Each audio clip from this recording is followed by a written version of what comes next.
Indianapolis, Indiana. The site to Super Bowl 46, the New York Giants, a 9-7 team that just snuck into the playoffs, were going toe-to-toe with the juggernaut 13-3 Patriots. While Big Brother Peyton Manning watched from above, not because he was dead, from the booth, he was injured. Little brother Eli had the ball in his hands and needed one more drive to vanquish Tom Brady for the second time in 4 years. Was he about to make history again? Today, we're going balls deep into the 2011 NFL season, a season that almost did not happen. I'll tell you why, and showcase all of the crazy things that occurred that you probably forgot from the year of the quarterback. Balls deep.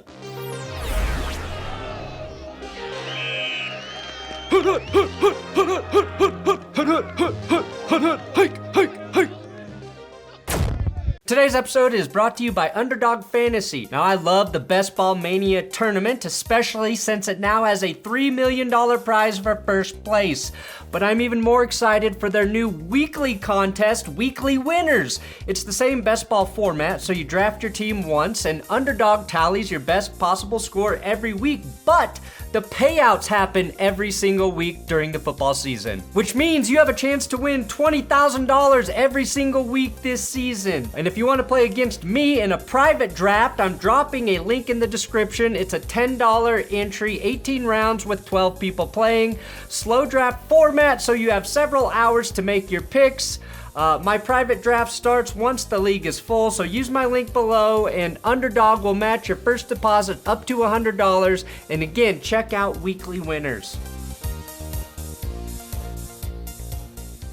Perhaps the most significant moment of the 2011 season happened before they even played a down of football. It was a 136-day lockout that threatened the entire season from happening.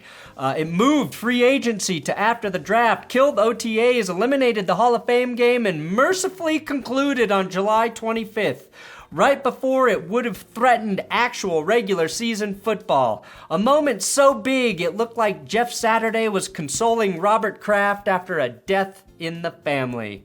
The NFL and the NFLPA agreed to a 10-year labor deal, similarly the way Phillip Rivers and his wife agreed to a 10-kid labor deal. No contraception. When the season did finally commence, it did so on an exhilarating note. The defending champion Green Bay Packers won a 42-34 shootout with the Saints, thanks in large part to a second-round rookie wide receiver named Randall Cobb, who scored twice in his first game, including a 108-yard kick return.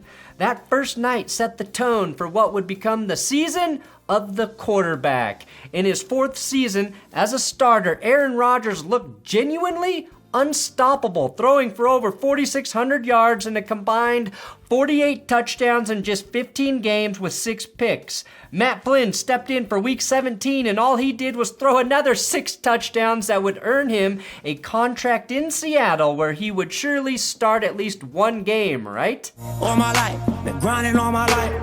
Oh, Russ. The Vikings were a putrid 3-win team in 2011, but they had one of the dumbest stats. Their abysmal defense gave up 28.1 points per game, second worst in the league. That all happened while Jared Allen not only resurrected the mullet. The mullet isn't just a hairdo. It is definitely a lifestyle. But nearly broke the NFL sack record with his 22-sack season. A half sack short of Michael Strahan's 22.5. Sorry, Jared, but we all knew nobody was closing that gap. The teeth. Look, Aaron Rodgers was the runaway NFL MVP for the 15-1 Packers, largely overshadowing a Drew Brees campaign that culminated in the 32-year-old shattering Dan Marino single-season passing yards record, which stood at 5,084 yards. Brees hit 5,476. Brees also threw 46 touchdowns in the process, leading the Saints to a 13-3 finish. Matthew Stafford was the consolation prize for Detroit's 0-16 atrocity back in 2008, and he finally stayed healthy enough to hit full stride in 2011 when he became the third quarterback to break 5,000 passing yards and 40 passing touchdowns that year. It's the only time the NFL has ever had 3 5,000-yard passers. He and dominant receiver Calvin Johnson willed the Lions to a wild card spot despite being saddled with the 29th rushing offense in the league. Johnson hauled in 16 TDs that season, the best of his career, but that wasn't even the most touchdown receptions by a single player in 2011. This year, though, was the year Ndamukong Suh earned the reputation as the dirtiest player in the league. The film Stomp Out Loud debuted in 1997. The movie Stomp the Yard in 2007, and in 2011, Suh gave a stomp a Packer, getting ejected on Thanksgiving and eventually suspended, as he had already met with Roger Goodell weeks prior to discuss his already dirty play. Lions head coach Jim Schwartz deserved a lot of credit for the Lions' turnaround, but he didn't get it from fellow coach Jim Harbaugh, who was staging his own 180 in San Francisco. When the 49ers and Lions met in Week 6, both teams were 4-1, the battle of the Jims, if you will. But a 6-point victory for the Niners caused Harbaugh to essentially lose his fucking mind during the post-game handshake, flashing his titties like he was trying to make the final cut of Girls Gone Wild. NFL coaches gone wild, which did not sit well with Jim Schwartz. This dumb handshake became one of the most iconic moments of the season, which is why the NFL banned handshakes and mandated coaches dab. That rule was later reversed as it was considered discriminatory since white head coaches cannot do it. Harbaugh had reason for excitement though. He had taken a talented 6-10 squad and unleashed their full potential on the NFC, turning Alex Smith into an efficiency machine at quarterback and riding the second best scoring defense to the top of the NFC West. The Niners lost just 3 times by a combined 15 points, but their only 2-score defeat came at the hand of brother John Harbaugh on Thanksgiving. It was the first time in NFL history 2 brothers faced each other as head coaches. John's Ravens had qualified and won a game in the playoffs in each of Harbaugh's seasons as head coach. A recently mustachioed Joe Flacco had the elevator to Super Bowl going up in 2011. Thanks in part to a 1,300-yard season on the ground by Ray Rice, an all-pro effort from Haloti Ngata in the middle of their defense. Yeah, and Ed Reed and Ray Lewis were there as well. The 12-4 Steelers showed signs of impending dysfunction on offense as Antonio Brown had his first 1,000-yard season, but masked it with the defense that allowed just over 14 points per game. What a great defense that will certainly hold up when it matters this year. Now, the Steelers' Pennsylvania neighbors had high hopes for the 2011 season following an NFC East title the year before, but Vince Young's proclamation that they were a dream team seemed to follow around the Eagles like a living nightmare. Despite signing Young, Nnamdi Asomugha, and Dominique Rodgers-Cromartie, the Eagles soared to a mere 4-8 record through their first 3 quarters of the season, just salvaging an even record with 4 straight meaningless wins. That was still good enough, though, for second place in a very mediocre NFC East, which the New York Giants claimed with a record of just 9-7, which could have been a lot better if not for the 25th scoring defense and a rushing attack that finished dead last in yards. Fortunately for them, second-year undrafted wide receiver Victor Cruz came out of nowhere and exploded onto the scene for 1,500 yards, while Hakeem Nicks added 1,100 of his own. A 4-game skid left the Giants 6-6 through 12 games, but a pair of wins over the rival Cowboys got them back on top of the division in Week 17. In Washington, Mike Shanahan scraped out just 5 wins for the redacted, with Rex Grossman and John Beck under center, while the Cowboys finished an even 8-8 despite a standout year from Tony Romo and a 253-yard outburst against the Rams by rookie running back DeMarco Murray. Turns out icing your own kicker at the end of a tie game might ruin your chances at the playoffs. So normally the defensive team calls the timeout to ice you, and in effect the timeout by the Cowboys might have iced their own kicker. Speaking of rookies, the 2011 season ushered in an all-time great draft class. highlighted by Rookies of the Year Cam Newton and Von Miller, picks 1 and 2. Now, Newton hit the ground running with back-to-back 400-yard passing games in his first 2 starts and capped off the year with 3 touchdown passes and a 32-point win over the Bucs. He also established himself as the best goal line threat in the game, rushing for 14 touchdowns and leading the 5th best scoring offense. A vast improvement for the Panthers, who the previous season had the worst offense in terms of total yards. Cam Newton earned those Rookie of the Year honors, though, after he set the passing yards record for rookie quarterbacks when he eclipsed Peyton Manning and threw for just over 4,000 yards. And all Von Miller did was record 11.5 sacks. I wonder if their paths would ever cross. The rookie class also produced other standouts like J.J. Watt, corner Patrick Peterson, who brought 4 punts back for touchdowns for the Cards, and receivers Julio Jones and A.J. Green. Damn, that was a good draft class. In Cincy, A.J. Green was paired with another rookie, second-round quarterback Andy Dalton, who was thrust into the starting role in Cincinnati thanks to a begrudging retirement on the part of longtime starter Carson Palmer, who really fucking hated the Bengals, who also eventually got himself shipped to Oakland this season, where he inherited a 4-3 team and promptly threw 16 interceptions in 9 starts. Jason Campbell started the season for Oakland 4-2, broke his collarbone, and never got his job back. Now, meanwhile, the Bengals had forgotten all about Palmer thanks to Pro Bowl seasons from Dalton and Green that flipped their fortunes. But all anyone in Cincy could talk about was Jerome Simpson sticking the piss out of the landing here. And rightfully so, that shit was just awesome. But not all cats land on their feet despite having the 5'7" Maurice Jones-Drew's 1,600 rushing yards, good enough to lead the league in their backfield. The Jaguars fired head coach Jack Del Rio after a 3-8 start and won just 5 games in a bottom-heavy AFC South featuring an underachieving Titans team led by Matt Hasselbeck and another team who was without their longtime leader. It just didn't feel real when quarterback Peyton Manning wasn't calling signals at the line of scrimmage for the Colts in Week 1. After 227 consecutive starts, Manning missed his first game after spinal fusion surgery left him unable to grip a football. Kind of important for a quarterback. And in his place, the Colts went from a perennial playoff team to the worst squad in the NFL, starting Curtis Painter, Dan Orlovsky, and Kerry Collins. The fact that other star QBs like Tom Brady and Big Ben didn't sit out the season in solidarity with Manning was just very rude. The Colts hit rock bottom, though, on Sunday Night Football in a 62-7 loss to the Saints. Manning missed the entire season, and the Colts were so bad without him, many thought he should win MVP because it became abundantly clear that he carried his team more so than any player possibly ever. Probably why his neck had to be fused. The NFL Network's Top 100 gave him a similar honor, naming him the 50th best player that season, even though he didn't play a snap.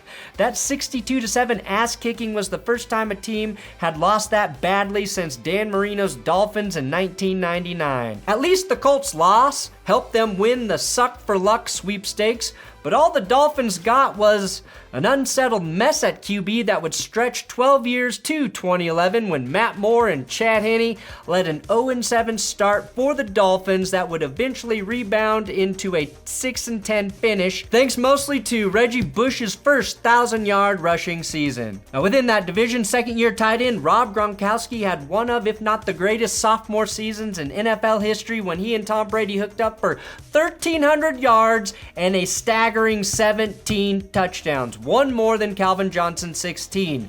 Maybe more impressively, Gronk did that with just 90 receptions, helping him earn his first All-Pro honors. Paired with tight end Aaron Hernandez, those two combined for an insane 2,200 yards. But the play of the season for New England might have happened when Wes Welker picked up 99.5 of his 1,500 yards on one play. As Don Meredith said when Tony Dorsett did it, 99 yards and a half. Now, there have only been 13 99-yard passing touchdowns in the NFL. 2 came in 2011, and fittingly, the other one belonged to Victor Cruz of the New York Giants, who salsa'd 99 straight yards against the Jets on Christmas Eve.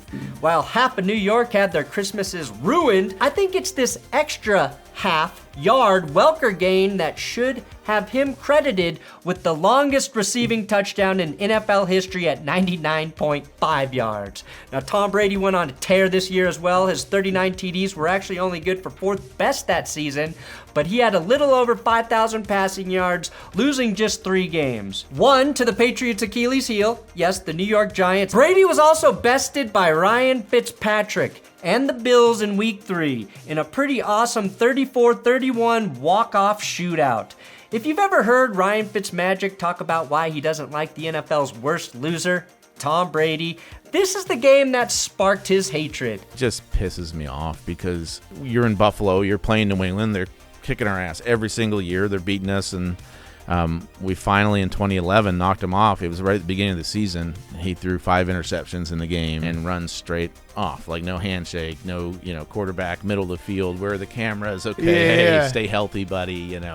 It bothered me so much because there was no respect there. Praise be, Ryan Fitzpatrick. Praise be. Now the Finns finished behind the Bills, whose red-hot 5-2 start crumbled despite Stevie Johnson pretending to shoot himself in a touchdown tribute to Plaxico Burress. In my opinion, the greatest touchdown celebration ever.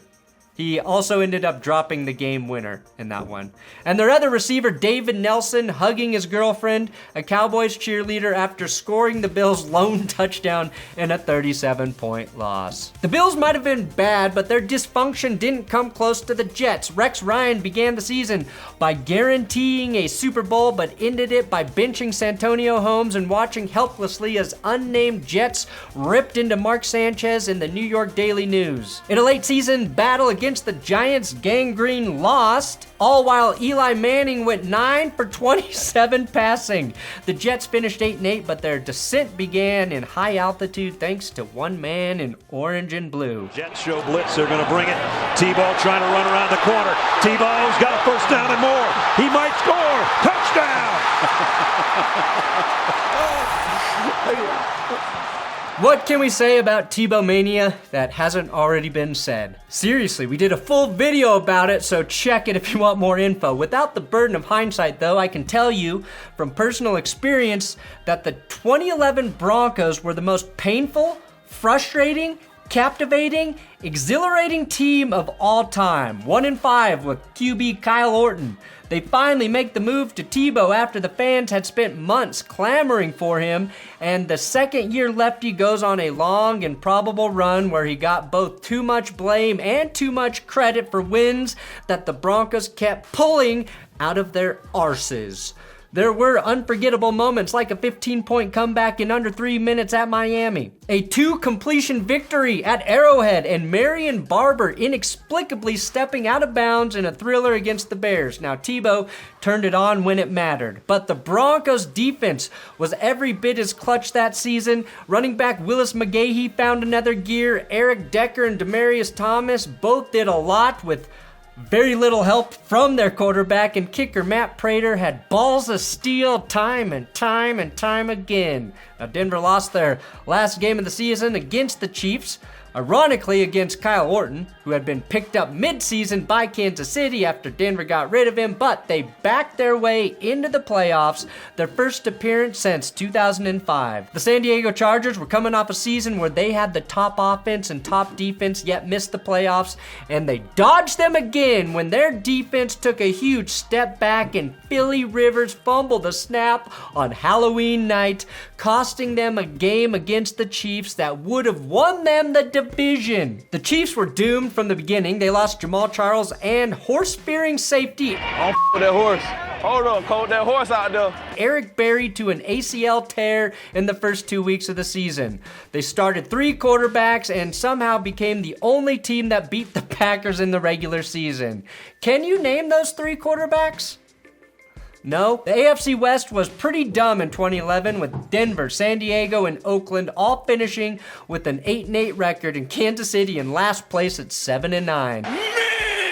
Hugh Jackson was the coach of the Raiders, and while 8-8 was his best ever record as a head coach, Oakland was lost after the passing of NFL icon Al Davis.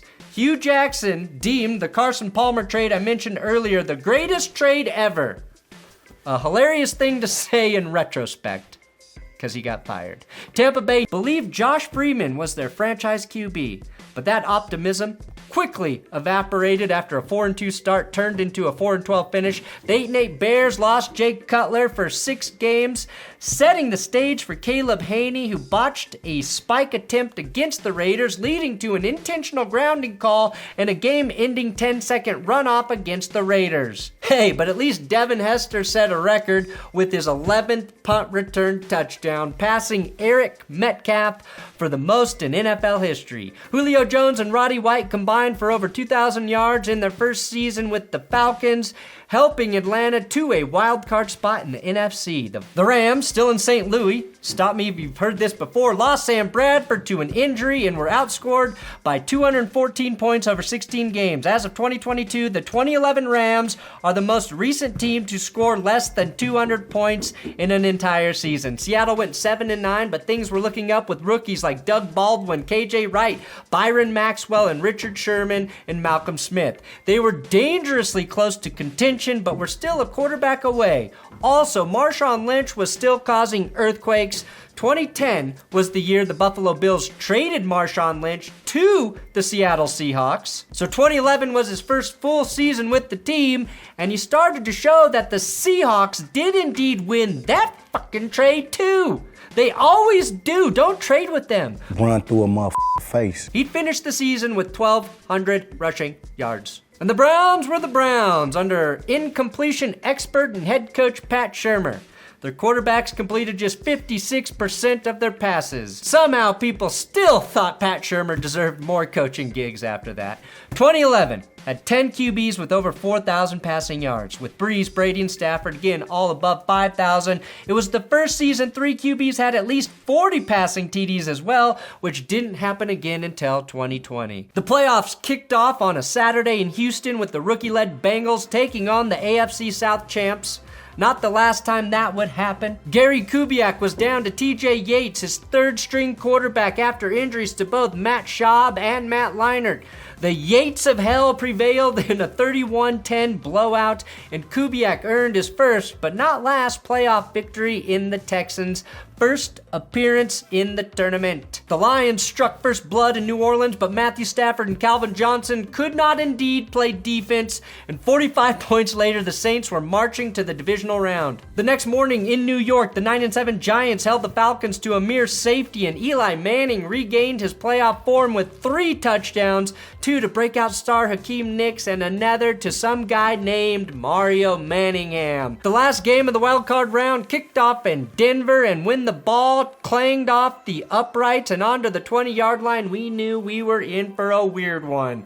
The Steelers' defense explicitly did not respect Tim Tebow, but after 366 yards combined, they probably wish they had. Big Ben brought the Steelers back from 10 points down, but in OT, Tebow hit Demaryius Thomas on the first play, and 80 yards later, the Broncos capped off a now iconic miracle upset. Denver's going on to New England. They win it on the first play of overtime. The first game of the divisional round was every bit as exciting. San Fran hosted the high-powered Saints, and 3 touchdowns in the last 131 seconds culminated in a game-winning seed from Alex Smith to Vernon Davis that left Jim Harbaugh's team the last men standing in a thriller. I guess Jim Harbaugh could indeed win with Vernon Davis, something his predecessor could never imagine. Cannot win with him. Cannot coach with him. Can't do it. Jesus' Tebow mania was officially ended by the NFL's 2 biggest devil worshippers, Tom Brady and Bill Belichick, when later that night, the Patriots won by a lot. Tom Brady punted on 3rd down and everyone got mad at each other, and I don't want to talk about this game anymore. Still though, this is Brady's only playoff win against the Broncos. Houston had a great run and looked confident in their Letterman jackets. Oh God, did they ever, but didn't have enough juice to ground the Baltimore Ravens. Aaron Rodgers was once on the wrong side of a Hail Mary, and a last-second heave from Eli Manning to Akeem Nicks before halftime helped write the ending to a 15-1 season for Green Bay. The Super Bowl favorites fell by 17 points at home in truly shocking fashion. The Ravens had the Patriots on the ropes, but with a chance to send the AFC Championship to overtime, Billy Cundiff missed the uprights by about 200 yards. And while the Patriots were celebrating another trip to the Super Bowl, the Ravens started looking for a new kicker. That night, though, the 49ers completed just one pass to a wide receiver, and the Giants benefited from a pair of Kyle Williams fumbles, the last of which set up a 31-yarder from Lawrence Tynes to send the Giants to Indy. So here we are, Super Bowl 46. The Patriots were favored in a rematch of Super Bowl 42 by just a field goal. Bettors might have remembered, though, that in the regular season, New York vanquished New England thanks to a game-winning TD pass to Jake Ballard with 15 seconds left. The Giants scored first when Tom Brady was called for intentional grounding in the end zone, and followed up that safety with a 2-yard touchdown pass to Victor Cruz. The Patriots climbed back into the game with touchdown throws to Belichick's wet dream Danny Woodhead and public safety advocate Aaron Hernandez, and they might have sealed the deal if not for a missed 3rd down pass to Wes Welker. Some blame Tom Brady, some blame Wes Welker, because God knows Tom can't throw and catch the ball too. Turns out he definitely can't catch the ball in Super Bowls either. Now, with just under 4 minutes remaining, the Giants needed just a field goal to win. And the drive couldn't have started any more beautifully when Eli Manning rainbowed a perfect, and I mean perfect, pass to former plumber and 4th Manning brother Mario Manningham, who tapped his toes on the sideline for a 38-yard pickup on the first play of the drive. The Giants wanted to run the clock out and kick a field goal, but Ahmad Bradshaw's momentum wouldn't cooperate, and the Giants scored a touchdown with a minute left to go. Too much time for Tom Brady, right? Right. A Justin Tuck sack left the Patriots with 4th and 16. But Brady found Deion Branch for a clutch conversion. 2 plays later, they needed a Hail Mary to win it all, a play that nearly killed me as I held my breath for what felt like an eternity. Brady, barring a defensive foul, the game ends here to the end zone. Hernandez is there, tipped and batted. Gronkowski can't get it. Incomplete. Okay, well, maybe it wasn't that long, but for the second time in half a decade, the Giants slayed Goliath, and Eli Manning was once again on top of the world, and for the first time ever, on top of his brother, statistically, with 2 Super Bowl wins. And that's how the 2011 season ended. If you like these season-long recaps, check out 2022 to get you started for this upcoming season or any of the other seasons we've already done.